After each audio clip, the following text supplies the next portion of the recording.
বৈশ্বিক শ্রমবাজারে ৪ দিনের কর্মসপ্তাহ এখন বাস্তবতা।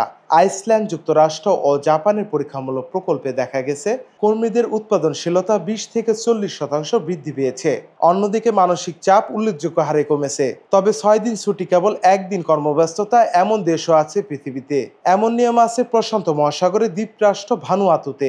ইতিমধ্যেই দেশটিতে সপ্তাহে মাত্র ২৪.৭ কর্মঘণ্টার মডেল চালু করে দেখিয়েছে যে কম সময়ে উচ্চ দক্ষতা সম্ভব। তবে বাংলাদেশ সহ দক্ষিণ এশিয়ার দেশগুলোতে এখনো সপ্তাহে ৪৯ ঘন্টার বেশি কাজ করা সাধারণ বিষয়।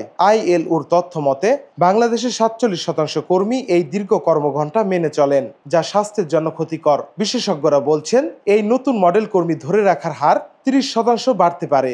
স্পেন থেকে সৌদি আরব পর্যন্ত বিভিন্ন দেশ এখন এই পদ্ধতি পরীক্ষা করছে।